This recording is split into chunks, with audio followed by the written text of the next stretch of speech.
அனைவருக்கும் வணக்கம். இன்று நம்ம 10th தமிழில் ஏற்கனவே அன்னை மொழியே பார்த்தோம். அதுக்கப்புறம் தமிழ் சொல்வளம் பார்த்தோம். இப்போ அடுத்தது இயல் 1ல் இரட்டுற மொழிதல் சந்தக்கவிமணி தமிழழகனார் எழுதியிருக்காங்க. ஸோ இதில் நம்ம வாங்க பார்க்கலாம். ஆழிக்கு இணை. இந்த இரட்டுற மொழிதலை பொறுத்த வரைக்கும் தமிழையும் கடலையும் ஒப்பிட்டிருக்காங்க. ஸோ செயல் பார்க்கலாம் வாங்க. முத்தமிழ் துய்ப்பதால் முச்சங்கம் கண்டதால் மெத்த வணிகளமும் மேவலால் நித்தம் அணைக்கிடந்தே சங்கத்தவர் காக்க ஆழிக்கு இணை கிடந்ததே தமிழ் ஈண்டு. இது தனிப்பாடல் திரட்டு. வாங்க சொல்லும் பொருளும் பார்க்கலாம். துய்ப்பது அப்படின்னா கற்பது தருதல். மேவலால் பொருந்துதலால் பெறுதலால். பாடலுடைய பொருள் பார்க்கலாம். தமிழையும் கடலையும் ஒப்பிட்டிருக்காங்க பாருங்கள். தமிழ் இயல் இசை நாடகம் என முத்தமிழாய் வளர்ந்தது. இடை கடை முதல் ஆகிய முச்சங்கங்களால் வளர்க்கப்பட்டது. ஐம்பெரும் காப்பியங்களை அணிகலன்களாக பெற்றது. சங்கப் பலகையில் அமர்ந்திருந்த சங்கப் புலவர்களால் காக்கப்பட்டது.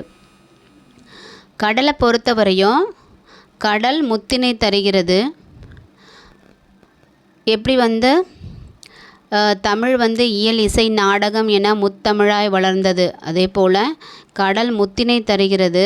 வெண்சங்கு சலஞ்சலம் பாஞ்சசன்யம் ஆகிய 3 வகையான சங்குகளை தருகிறது. மிகுதியான வணிக கப்பல்கள் செல்லும்படி இருக்கிறது.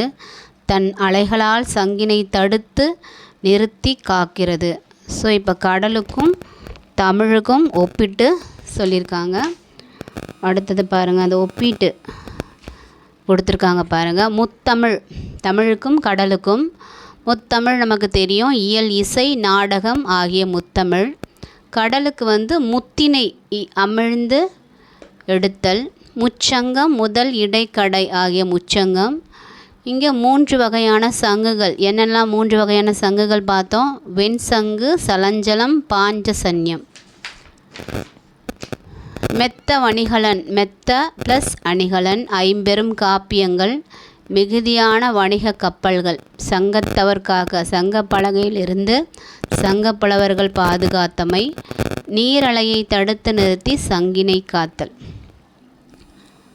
அதுக்கப்புறம் தெரிந்து கொள்வோம் பாருங்கள். இரட்டுற மொழிதல்னால் என்ன அப்படின்னு பார்த்தீங்கன்னா, ஒரு சொல்லோ சொற்சொடரோ இரு பொருள் பட வருவது இரட்டுற மொழிதல் அணி எனப்படும். ஒரு சொல்லோ சொற்சொடரோ இரு பொருள் பட வருவது இரட்டுற மொழிதல் அணி எனப்படும். இதனை சிலேடை அணி என்றும் கூறுவர். பாருங்கள், இரட்டுற மொழிதலுக்கு இன்னொரு பேருனா சிலேடை அணி என்பர்.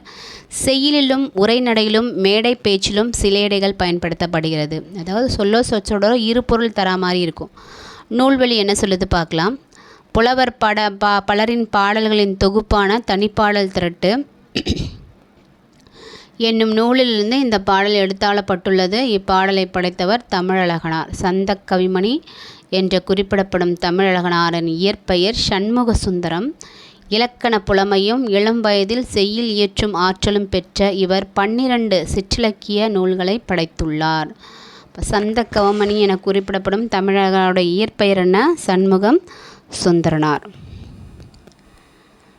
ஸோ இதில் நம்ம ஒரு இரட்டர மொழிதல் மட்டும் பார்த்தோம். அடுத்த வீடியோவில் பார்க்கலாம். தேங்க்யூ.